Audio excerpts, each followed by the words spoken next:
Magandang araw po ulit mga kabayan at balik po muna ulit tayo dito sa bukid. At tayo po ay magtatabas-tabas uli at magluluto po tayo ng isang masarap na tanghalian. Pahinga po muna ulit tayo sa bultuhang luto at relax po muna ulit tayo dito sa bukid.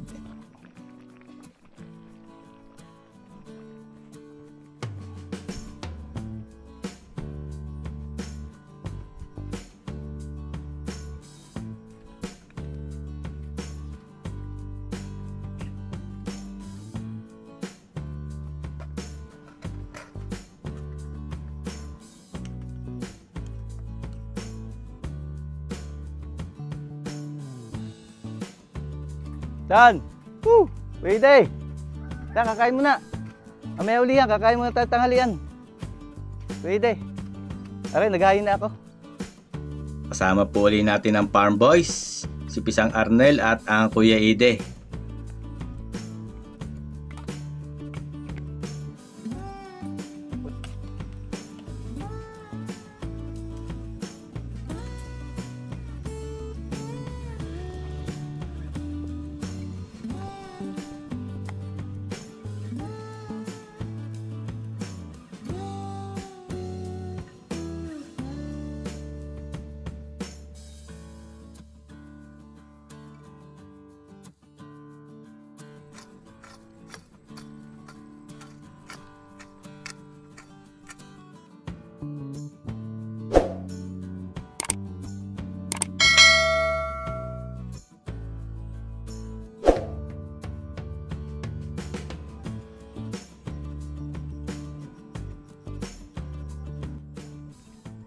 Luto tayo mga kabayan ng ano.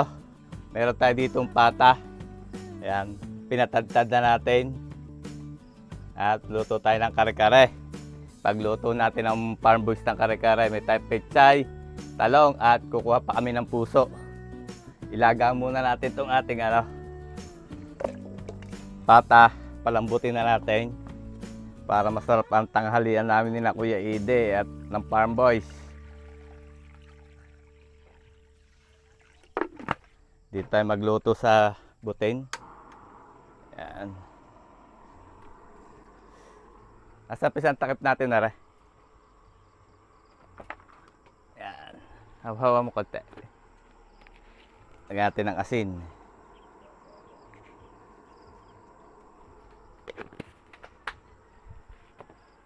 Palambutin po muna natin yan. Tamang-tama. Para masarap yung ating tanghalian dito sa bukid. Wala sandok.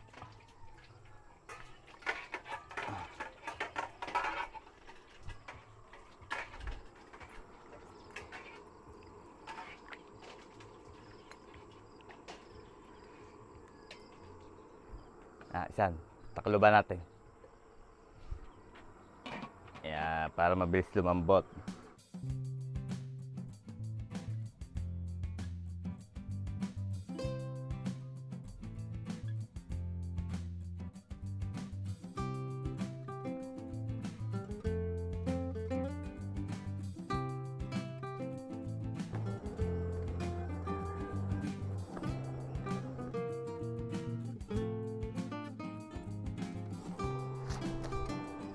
Lagyan natin ang puso ng saging.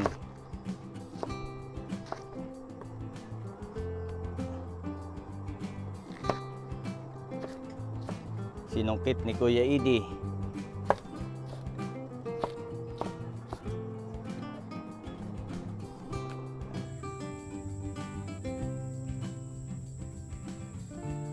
Kakape muna kami ni Kuya Ide. Tipla na kape si Kuya Ide. At kaya may tayo magtatabas. Almusal po muna tayo ng kutsinta habang niluluto namin yung aming ulam ni Kuya Ide. May kutsinta dito at naglako si parang agap. Nakating bara ako ah. Gabi po tayo. Kuya, bawat tinidor.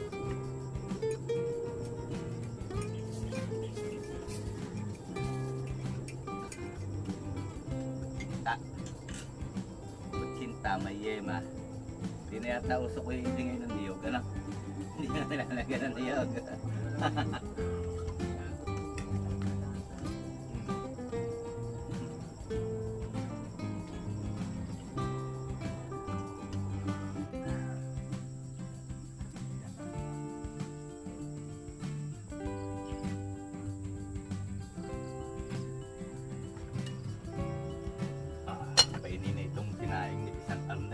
pata na ho natin.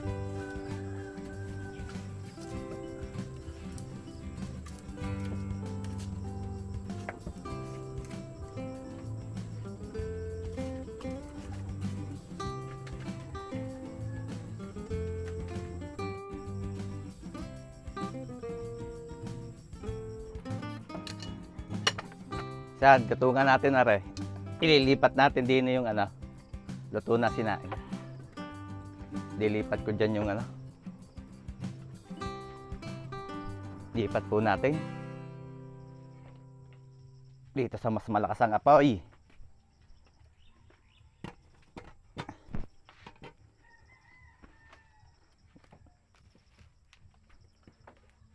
Ayusin natin ang lingas.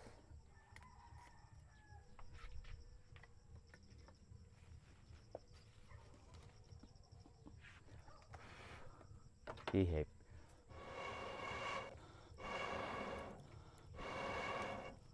Yan.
Buksan po natin at testingin natin kung malambot. Malambot na. Oh, pwede na. Lambot na. Kaya na lang ipin ni Kuya Eddie yan. Hanguin natin.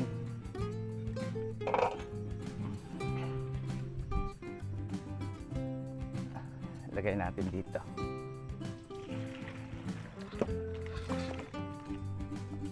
Tapos magbablanching tayo ng gulay.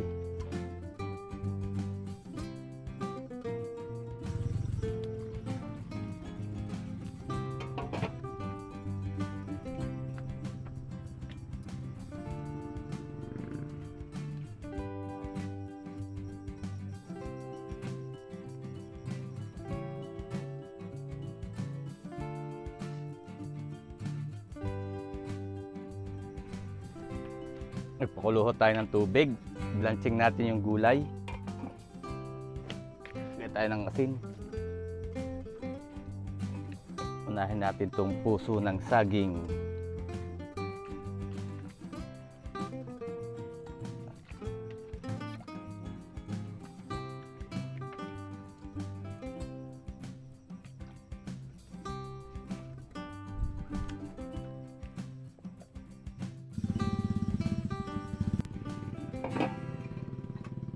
Hulog din po natin yung talong.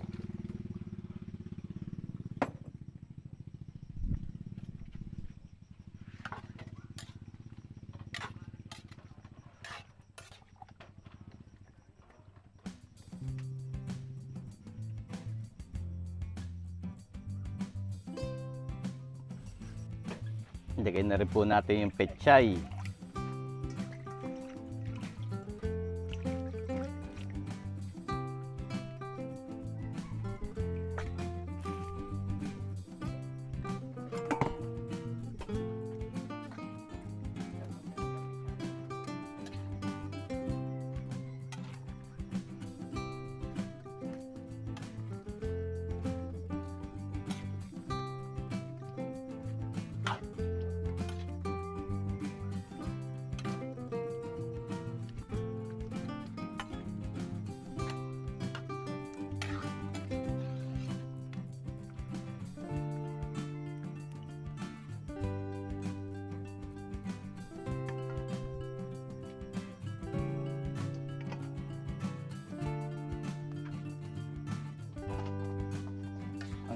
natin itong ating binalanching na gulay.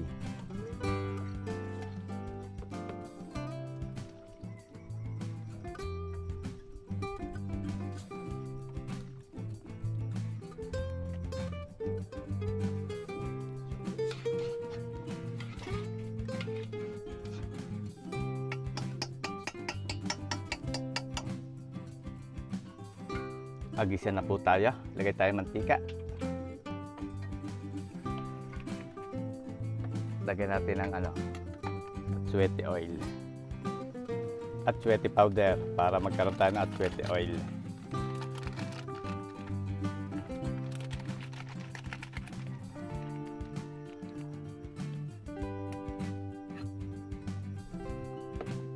Isa tayo ng bawang.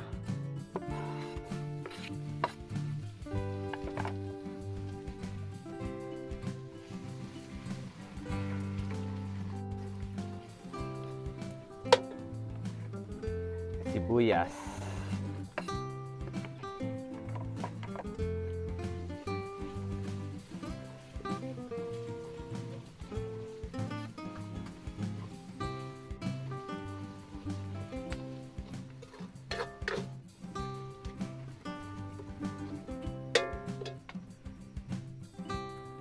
Lagyan po natin ng giniling na mani.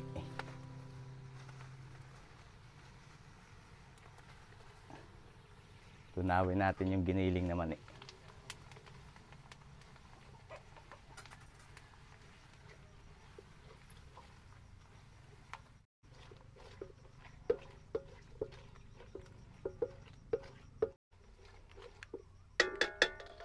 Tunaw-naw yung ating giniling na mani. Lagay tayo ng glutinous rice flour, rice powder.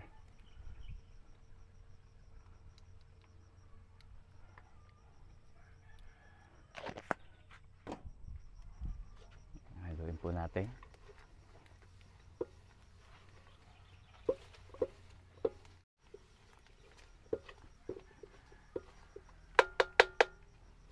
Pag mabango na, tulog po natin yung ating pinalambot na pata. Ayan. Kasama yung sabaw.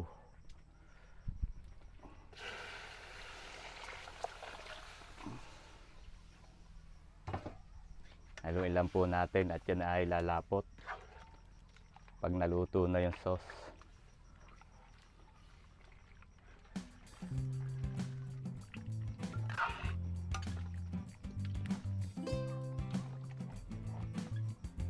Maganda na sauce natin, oh, lapot, ang ganda. Lagay na po natin yung ating binalanching na gulay.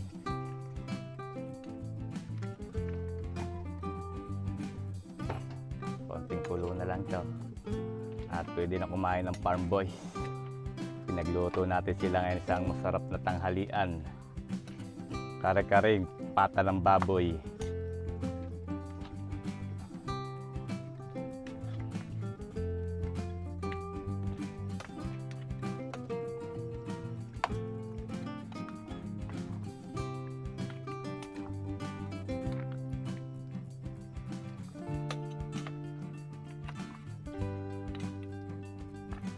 Pakuluin lang po natin saglit.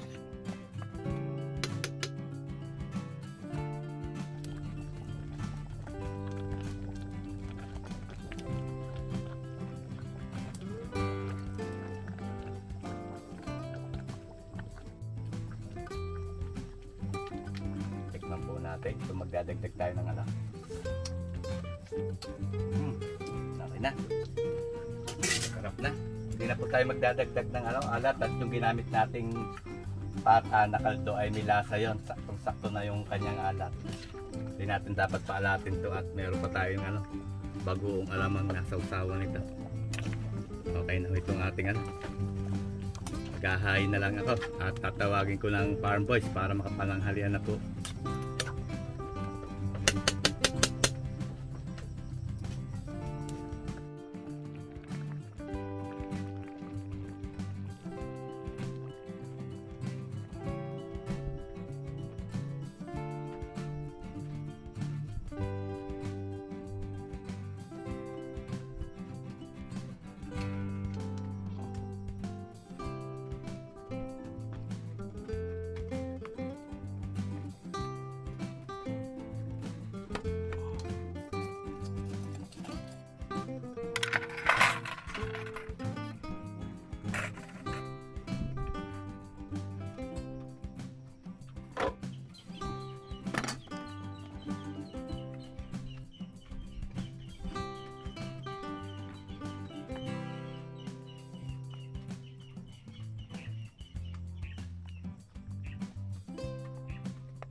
natin ng sili itong bagoong.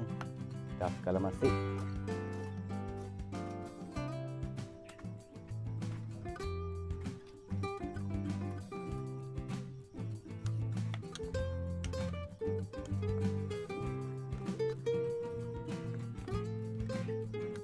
Okay na, pwede na ho itong ating sausawan.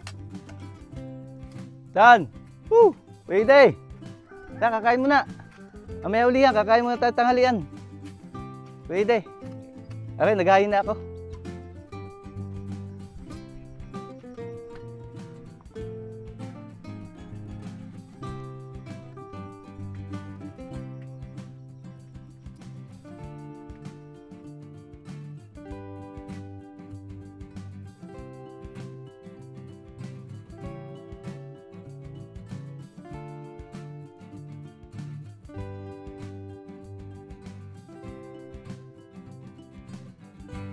Kain na. Kain po tayo ulit mga kabayan at kasama natin ang farm boy, si Pisang Arnel at si Kuya Eddie. Kain na. Diyan ah. Patitikman natin sa kanila yung ating lutong kare-karing pata. Pumasa kaya kay Kuya Eddie. Sandok na, sandok. Diyan na.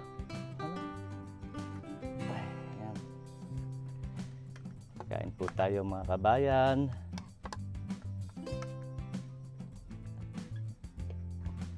Aray ang sausawang bagong alamang, Kuya Ide.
Maraming salamat po sa biyaya at busog na naman po ang farm boys. Kuya din nabusog. Kasi Pisang ginalahan okay lasa. Nakakain na lang po si kusinerong lasinggero. Ayan, kasama rin po natin. At maya-maya po namin tutuloy yung aming mga gagawin. Pahipahinga muna.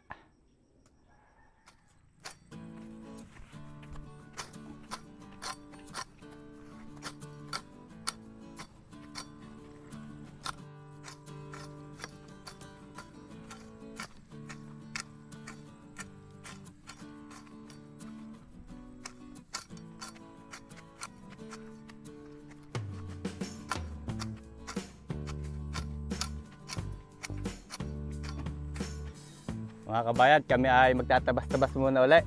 Kaya kasama natin ulit ang Kuya Ide at si Pisang Arnel. Habang maganda ang panahon ay tabasan natin para malinis yung paligid ng kubo. At shoutout po ulit at maraming salamat kay Sir Marshall Serrano. Yan, shoutout sa inyo, sir. At marami po uling salamat sa patuloy pagtangkilik sa ating mga video.